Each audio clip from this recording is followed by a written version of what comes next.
Hi and welcome to my online jewelry session, and today we will be making a bracelet.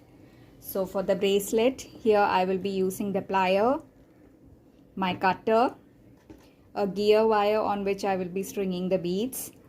These are metal spacers, 2 crimp beads, jump rings, 2 charms. I'm using a butterfly and a leaf. You can use any that you want, the clasp, and 2 head pins. So now I start with stringing the beads onto my gear wire. Now the gear wire I cut as per the length required for my wrist and a few inches more that allows me to work comfortably. What I need for my wrist is about 7 inches, and so I will finish it at 7.5 so that it is comfortable for wearing. You can string the beads any way you want. This is a simple bracelet that I'm showing you with just the same type of beads, a few metal beads and a charm. You can decide to use small or big beads. You need not use a gear wire. You can use head pins and eye pins to connect the beads like we do in case of earrings. You can use pearl laurels on your gear wire. There are a lot of variations that you can do to the basic bracelet. Once you learn this, you can do whatever variations you like. So here I'm going to string a few beads, put in a metal bead,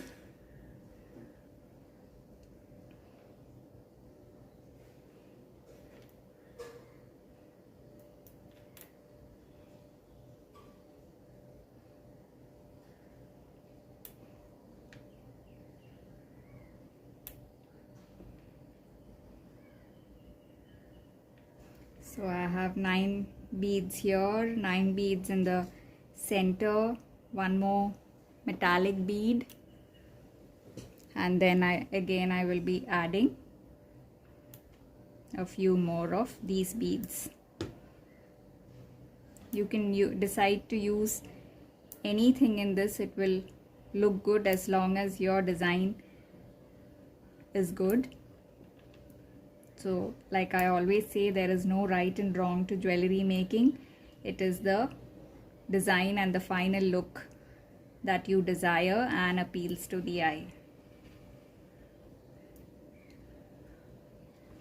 So I have finished stringing the basic beads, and now, like how we did for the necklace, I will use a crimp bead here at the end, put in my one end of the clasp, and I will twist the gear wire to go in through the crimp bead and through another bead,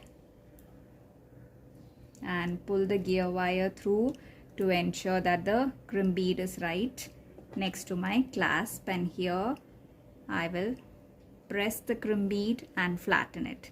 Now I have been having questions as to how should you press this and flatten. Please ensure that it is horizontal here. If you make it to press it to any other side, it will hurt your wrist as you wear it, because it will keep poking onto it. So when you finish the ends, it's very important that you pay attention to these little things which make jewelry beautiful and also good to wear. So now I push up the other beads to cover the end of the gear wire, and here I have one end ready.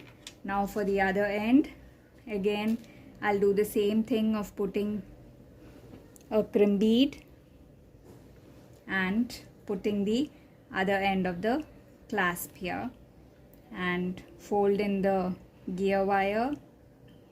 You need to ensure that when you finish,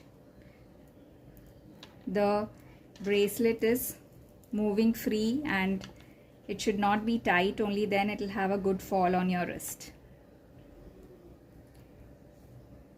Close in all the gaps, but also ensure that there is free movement.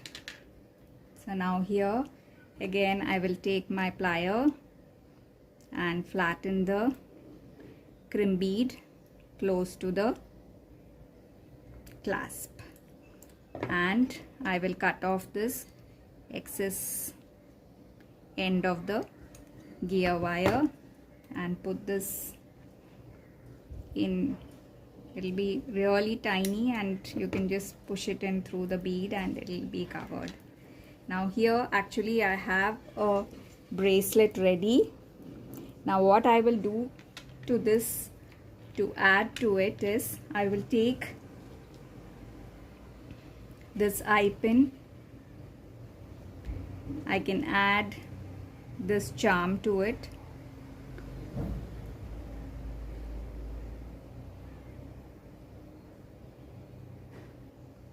Here if I want I can even add a bead. That's totally up to you.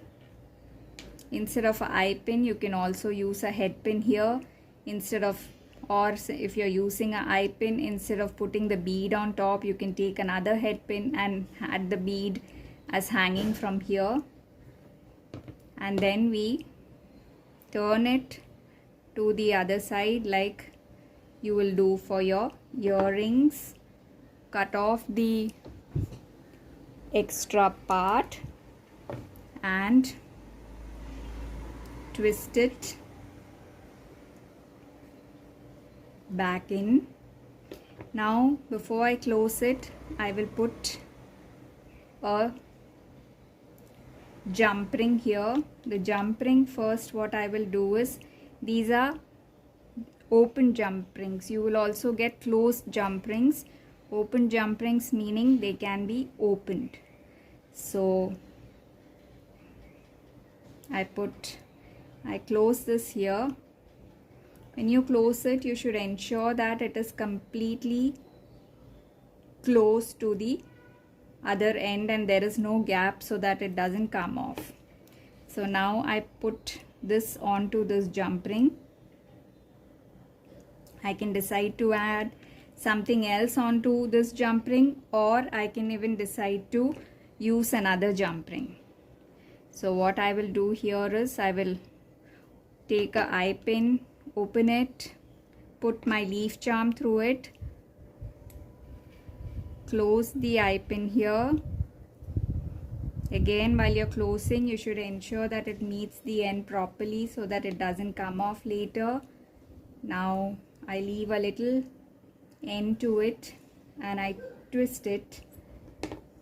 I cut off the excess and I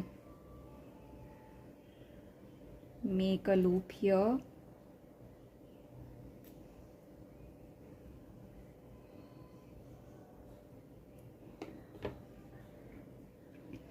And put this also through the jump ring. You can decide to use 2 jump rings if you wish to, or you can decide to keep it as 1. Now through this hole I will put in the jump ring. Now I take my plier and I close the jump ring here. Here again you need to ensure that your jump ring is properly closed so that it doesn't open up later. And here you have your bracelet with hanging charms.